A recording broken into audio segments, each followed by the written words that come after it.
हर महादेव, श्री शिवाय नमस्तुभ्यम। तो सबसे पहले आप सबको भाई दूज की हार्दिक शुभकामनाएं। सबके भाई हमेशा तरक्की और उन्नति करते रहें और भाई बहन के बीच प्रेम विश्वास हमेशा बढ़ता रहे। आइए अब देखते हैं भाई दूज कब है और भाई को तिलक करने का सबसे अच्छा मुहूर्त कब है, और उसके बाद हमें भाई दूज की कथा का भी श्रवण करेंगे, जिससे कि हमें भाई दूज पे यदि हम कोई पूजा अर्चना करते हैं और अपने भाई का तिलक करते हैं तो हमें उसका पूर्ण फल मिले। तो आइए सबसे पहले देखते हैं भैया दूज इस बार, जिसको यम द्वितीया भी कहा जाता है, किस दिन मनाया जाएगा। तो इस बार जो यम द्वितीया है भैया दूज, वो 3 नवंबर को मनाया जाएगा, क्योंकि जो कार्तिक माह की द्वितीया तिथि को, जिसको यम द्वितीया भी कहा जाता है, वो 2 नवंबर को रात को 8:22 से प्रारंभ हो जाएगी और 3 नवंबर को रात में 10:06 पर द्वितीया तिथि पूर्ण हो रही। तो इस अनुसार उदया तिथि के अनुसार 3 नवंबर को ही इस बार भाई दूज मनाया जाएगा। और तिलक लगाने का जो सबसे अच्छा शुभ मुहूर्त है, वो सबसे अच्छा एक सौभाग्य योग है, जो 11:39 पर है। और उसके बाद दोपहर में शुभ मुहूर्त है 1:10 से लेकर 3:27 तक रहेगा। और एक अभिजीत मुहूर्त है सुबह के समय 11:48 से लेकर 12:32 तक। और राहु काल के समय हमें कभी भी तिलक नहीं लगाना चाहिए, और जो राहु काल का समय है वो इस बार 3 नवंबर को 4:30 से 6 बजे तक है। तो इस मुहूर्त में बिल्कुल भी भूल से भी अपने भाई को तिलक ना करें। बाकी जितने भी मुहूर्त है आप 6 बजे के बाद आप तिलक कर सकते हैं। और जो मैंने शुभ मुहूर्त पहले बताए हैं, अभिजीत मुहूर्त, सौभाग्य योग और 11:39 का जो मुहूर्त है वो सबसे शुभ है। उसके बाद में शोभन योग लग जाएगा, और फिर उसके बाद अभिजीत मुहूर्त है, फिर विजय मुहूर्त है, दोपहर का मुहूर्त। आप इसमें कभी भी तिलक कर सकते हैं, लेकिन जो सबसे ज़्यादा शुभ मुहूर्त है वो सौभाग्य योग का है, जो कि 11:39 पर है। तो इस तरह से आप तैयारी वगैरह करके रख सकते हैं। और जब सौभाग्य योग लगे, मतलब 11:39 पे, तब आप अपने भाई को टीका कर सकते हैं। तो इस तरह से ये हो गया तिलक का शुभ मुहूर्त कब है। और ये कार्तिक माह की द्वितीया तिथि को मनाया जाता है, इसे यम द्वितीया भी कहा जाता है। और भाई दूज का पर्व भाई बहन के बीच प्रेम का प्रतीक है। इस दिन बहनें अपने भाई को तिलक करती हैं, उनकी लंबी आयु और खुशहाली की कामना करती हैं। कहते हैं कि शुभ मुहूर्त में अगर बहनें भाई को तिलक करती हैं तो उनके जीवन में सुख समृद्धि आती है, वो हमेशा उन्नति करते हैं। भाई दूज का महत्व इसलिए भी है क्योंकि इस दिन यमुना जी ने अपने भाई यम को मान सम्मान के साथ भोजन कराया था। और कहते हैं कि इस दिन यमुना जी में स्नान करके यम का पूजन करेगा, उसे मृत्यु के बाद यमलोक नहीं जाना पड़ेगा। सूर्य की पुत्री यमुना जी को सभी कष्टों का निवारण करने वाला माना गया है। तो इस तरह से भाई दूज का बहुत अधिक महत्व होता है। और कहते हैं कि भाई दूज में शुभ मुहूर्त में तिलक ही हमेशा अपने भाई को करना चाहिए, उनके जीवन में सुख समृद्धि के लिए, कि वह हमेशा उन्नति करते रहें। और तिलक करते समय कभी भी उनको खाली सिर कभी भी तिलक नहीं करना चाहिए। इस बात का हमें हमेशा ध्यान रखना चाहिए। उनके सर पे या तो पीछे से हाथ लगा लें, या उनके ऊपर रुमाल होना चाहिए, या आपके पास कुछ नहीं है तो मौलिक कलावा जो होता है आप वही तोड़ के उनके सर पर रख दें।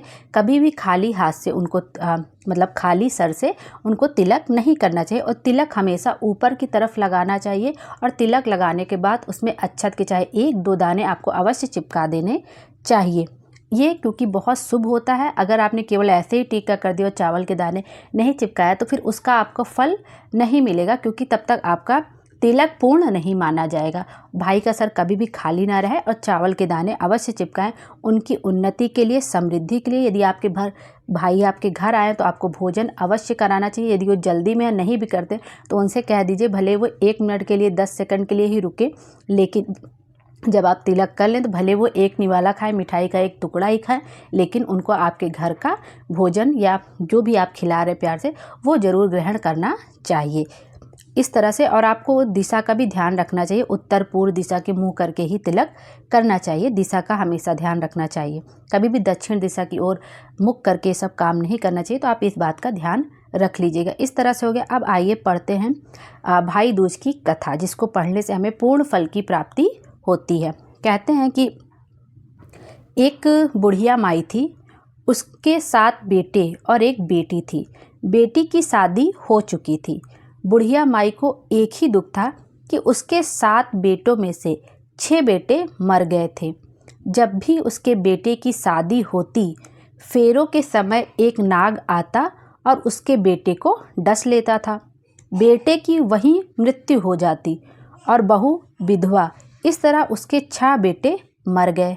7वें की शादी होनी अभी बाकी थी।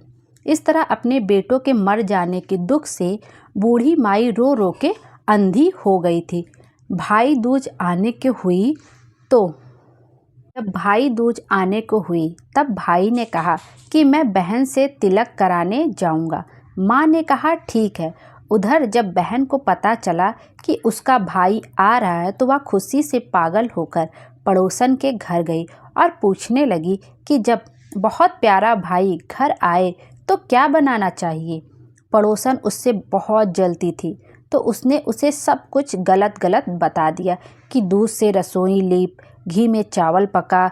बहन ने ऐसा ही किया क्योंकि उसे पता नहीं था। उधर भाई जब बहन के घर जा रहा था तो उसे रास्ते में सांप मिला। सांप उसे डसने को हुआ। भाई ने बोला कि तुम मुझे क्यों डसना चाहते हो। सांप बोला कि मैं तुम्हारा काल हूँ और मुझे तुमको डसना है। भाई ने उससे निवेदन किया कि मेरी बहन मेरा इंतज़ार कर रही है। मैं जब तिलक करा के वापस लौटूंगा तब तुम मुझे डस लेना। इस पर सांप बोला कि भला आज तक कोई अपनी मौत के लिए लौट के आया है जो तुम आने के लिए कह रहे हो। भाई ने कहा कि अगर तुझे यकीन नहीं है तो तू मेरे झोले में बैठ जा। इस पर भाई ने कहा कि अगर तुझे मुझ पर विश्वास नहीं तो मेरे झोले में जाके बैठ जा। सांप ने ऐसा ही किया। बहन के घर जब भाई आया तो वह बहुत खुश हुई। भाई बोला कि बहन जल्दी से खाना बना दे, बड़ी भूख लगी है। अब बहन खाना कैसे दे, क्योंकि पड़ोसन के बताए अनुसार दूध से रसोई लीप कर सूखी नहीं है और घी में चावल पके नहीं हैं। तब भाई ने कहा कि बहन इतनी देर क्यों लग रही है, तू क्या पका रही है। ऐसे में भाई ने बहन को पूरा तरीका बताया कि गोबर से रसोई लीप, दूध में चावल पका। बहन ने ऐसा ही किया। खाना खा के भाई को बहुत जोर से नींद आने लगी। इतने में बहन के बच्चे आ गए। बोले मामा मामा हमारे लिए क्या लाए हो। भाई बोला कि मैं कुछ नहीं ला पाया। इस पर बच्चे ने मामा का झोला ले लिया और खोल कर देखा तो उसमें सांप की जगह हीरे का हार था। अगले दिन भाई बोला कि अब मुझे जाना है, मेरे लिए खाना रख दे। बहन ने उसके लिए लड्डू बना के एक डिब्बे में रख के दे दिए। भाई कुछ दूर जाकर थक कर एक पेड़ के नीचे सो गया। उधर बहन के जब बच्चों को भूख लगी तो माँ से कहा कि खाना दे दो। माँ ने कहा कि खाना अभी बनने में देर है। तो बच्चे बोले कि मामा को जो रखा है वही दे दो। तो वह बोली कि लड्डू बनाने के लिए बाजरा पीसा था वही बचा पड़ा है, चक्की में जाकर खा लो। बच्चों ने देखा कि चक्की में तो सांप की हड्डियाँ पड़ी हैं। यही बात माँ को आकर बताई तो वह पागल सी होकर भाई के पीछे भागी। सभी से पूछती किसी ने मेरा भाई देखा, किसी ने मेरा भाई देखा। तब एक ने बताया कि कोई लेटा तो है पेड़ के नीचे, देख ले वही तो नहीं। भागी भागी पेड़ के नीचे पहुंची, अपने भाई को नींद से उठाया। भैया भैया कहीं तूने मेरे लड्डू तो नहीं खाए। तब बहन ने भाई से कहा कि मैं भी घर तक तेरे साथ चलूँगी। कुछ दूर जाने पर उसे एक बुढ़िया मिली जिसने बताया कि तेरे भाई पर संकट है, तेरे 6 भाई मर गए हैं और अब 7वें की शादी होने पर यह भी मरेगा। बहन ने बहुत प्रार्थना करने पर उस बुढ़िया से भाई के बचाने का रास्ता पूछ ही लिया। भाई के पास आकर बोलने लगी, तू तो जलेगा, कुटेगा, मरेगा। भाई चौंक गया पर उसे कुछ समझ नहीं आया। इसी तरह दोनों भाई बहन माँ के घर पहुँच गए। थोड़े समय के बाद भाई के लिए सगाई आने लगी। उसकी शादी तय हो गई। जब भाई को सेहरा पहनाने लगे तो वह बोली, इसको क्यों सहरा बंधेगा? सहरा तो मैं पहनूंगी, ये तो जलेगा मरेगा। बहन ने देखा उसमें कलंगी की जगह सांप का बच्चा था। बहन ने उसे निकाल के फेंक दिया। सभी लोग बहन की तारीफ करने लगे। अब जब भाई घोड़ी चढ़ने लगा तो बहन फिर बोली, ये घोड़ी पर क्यों चढ़ेगा? घोड़ी पर तो मैं बैठूंगी, ये तो जलेगा मरेगा। सब ने उसे घोड़ी पर भी चढ़ने दिया। अब जब बारात चलने को हुई तब बहन बोली कि पहले इस दरवाजे से मैं निकलूंगी, ये तो पीछे के रास्ते से जाएगा, दरवाजे से तो मैं ही निकलूंगी। जब वह दरवाजे के नीचे से जा रही थी तो दरवाज़ा अचानक गिरने लगा रास्ते में। ऐसा करते करते फेरों का समय आ गया। जब दुल्हन आई तो उसने दुल्हन के कान में कहा कि अब तक तो मैंने तेरे पति को बचा लिया, तू ही अपने पति को और साथ ही अपने मरे हुए जेठों को बचा सकती है। फेरों के समय एक नाग आया। वो जैसे ही दूल्हे को डसने को हुआ तो दुल्हन ने उसे एक लोटे में भर के ऊपर से प्लेट से बंद कर दिया। थोड़ी देर बाद नागिन लहर लहर करती आई। ऐसे में नागिन अपने पति को वापस मांगने आई तो बहू ने कहा कि पहले मेरे साथ तो जेठों को जिंदा कर। नागिन ने उसकी बात मानी और उसके सभी जेठों को जिंदा कर दिया। उधर रो रो के बुढ़िया का बुरा हाल था कि अब तो मेरा 7वां बेटा भी बाकी बेटों की तरह मर जाएगा। बुढ़िया माई इसी तरह कह कह के रोती जा रही थी कि अब तो मेरा 7वां बेटा भी बाकी बेटों की तरह मर जाएगा। गांव वालों ने उसे बताया कि उसके 7 बेटा और बहुएं वापस आ रही हैं। इसके बाद सभी ने उसकी बहन की बहुत प्रशंसा की। जैसे उस बहन ने अपने भाई की रक्षा की, वैसे भगवान सभी के भाइयों की रक्षा करना। इस तरह से यह कथा यहीं पर समाप्त होती है कि कैसे एक बहन अपने भाई की रक्षा करती है। आइए अब एक और भी बहुत प्रचलित कहानी है जिसको कि हमें ज़रूर सुनना चाहिए। यह कहानी है धर्मराज, यमदेव, यमराज जी और माता यमुना की कहानी। आइए इस कहानी को श्रवण करते हैं। धर्मराज यमदेव एवं नदी श्रेष्ठ माता यमुना सूर्य नारायण और उनकी पत्नी माता के संतान हैं। माता यमुना अपने भाई धर्मराज यमदेव से बहुत प्रेम करती थी। कार्य क्षेत्र भिन्न होने के कारण उनका मिलन कम ही हो पाता था।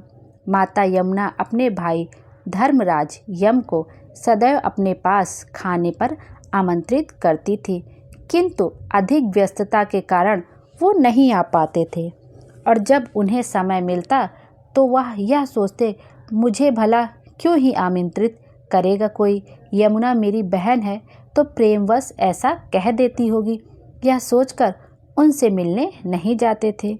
एक बार माता यमुना हट कर बैठी कि आपको आना ही होगा। तब धर्मराज ने अपनी बहन यमुना से पूछा कि हे मेरी प्रिय बहन, क्या तुम मुझे वास्तव में निमंत्रण दे रही हो? निसंकोच होकर कहो। धर्मराज की बातें सुन माता यमुना ने कहा, हाँ भ्राता, आपको संदेह है क्या? तब धर्मराज कहने लगे, मुझे बुलाने से लोग डरते हैं, मेरे आगमन से संकोच करने लगते हैं। क्या तुम्हें ऐसा भय या नकारात्मक भाव नहीं आते? तब माता यमुना ने अपने भाई यमराज यम के मन में उठ रहे प्रश्नों को शांत करने हेतु उत्तर दिया, हे धर्मराज, सबसे पहले तो आप धर्मराज हैं जो निरंतर धर्म पर चलता है। उसके पश्चात आप मेरे भ्राता हैं। इस स्थिति में भय कैसा? आप अपना कार्य धर्मपूर्ण रूप से करते हैं तथा यदि धर्मानुसार किसी का अंत समय आ जाए तो उसे स्वीकार करना ही जीव का कर्तव्य है, तथा यदि किसी का अंत समय नहीं आया है किंतु आप उसके सामने खड़े हैं तो इसमें कैसा भय भ्राता? अपनी प्रिय बहन की बातों से संतुष्ट होकर धर्मराज ने उनके निमंत्रण को प्रेम पूर्वक स्वीकार किया। जब कार्तिक मास में शुक्ल पक्ष की द्वितीया यानी दूसरे दिन धर्मराज यम देवता अपनी बहन से मिलने पहुँचे। माता अपने भाई को आया देखकर बहुत प्रफुल्लित हुई। अपने भाई को आसन ग्रहण करवाकर उन्हें टीका लगाया। पके हुए चावल समेत अपने भाई के मनपसंद भोज पदार्थ थाल में प्रस्तुत किए। यमदेव भोजन कर तृप्त हुए। अपनी बहन द्वारा किए गए आतिथ्य से वो अति प्रसन्न हुए और प्रसन्न होकर अपनी बहन से कहा, हे यामी, मनोवांछित मन वर मांगो। धर्मराज यमदेव की जुड़वा बहन होने के कारण ही माता यमुना को यामी नाम से भी जाना जाता है। तो कहते हैं, यामी ने कहा, हे भ्राता, यदि आप पूर्ण रूप से प्रसन्न हैं तो आप वचन दीजिए कि प्रतिवर्ष आप इस दिन मुझसे मिलने अवश्य आएंगे तथा आज से प्रतिवर्ष जो भी भाई अपनी बहन से इस दिन मिलने जाए, टीका करवाए एवं बहन द्वारा परोसे हुए भोज्य पदार्थ को ग्रहण करे, उसे आपका भय कभी भी ना हो। यमराज ने कहा, ऐसा ही होगा। मैं प्रतिवर्ष अपनी बहन से मिलने अवश्य आऊँगा, आतिथ्य स्वीकार करूँगा एवं टीका करवाकर भोजन ग्रहण करूँगा तथा जो भी भाई इस दिन अपनी बहन के पास जाकर ये सब करेगा उसे मैं जीवन दान अवश्य दूंगा। जितने साल वो जिएगा मैं उतनी बार उसे जीवन दान दूंगा। अपने भाई के वचन से अचंभित होकर माता यामी ने पूछा, अरे भ्राता, ये धर्म संगत है क्या? उत्तर में धर्मराज ने कहा, बहन से टीका करवाकर बहन के हाथ से परोसे गए भोजन का आनंद लेना तो स्वयं ही धर्म फल स्वरूप है तथा अपनी बहन के समीप जाकर उसकी कुशलता जानना, उसकी आवश्यकताओं को पूर्ण करना, उसे उपहार देना, उसके साथ समय व्यतीत करना यह भाई का धर्म है। धर्म तो सदैव ही अच्छे कर्मों में भी सर्वोच्च माना गया है तथा अच्छे कर्मों के फल भी तो अच्छे ही होंगे। प्रिय बहन, अपने भाई की बातों से संतुष्ट होकर माता यमुना ने अपने भाई को विदा किया। तब से ही यह भाई दूज की पूजा की जाने लगी और इस दिन लोग बहनें अपने भाई को टीका करती हैं और शुभ समय में टीका किया गया अपने भाई को बहुत ही अच्छा फल प्रदान करता है। भाई की तरक्की होती, उन्नति होती है और भाई अपने जीवन में उन्नति करते जाते हैं, तरक्की की सीढ़ियाँ चढ़ते जाते हैं। श्री शिवाय नमस्तुभ्यम। हर हर महादेव। यदि इस कथा को कहने मुझसे कोई त्रुटि हो गई हो, भूल चूक हो गई तो मुझे क्षमा कर दीजिएगा। भोले बाबा हम सब की मनोकामना पूरी करे और हमारे जीवन को खुशियों से भर दे। Thank you.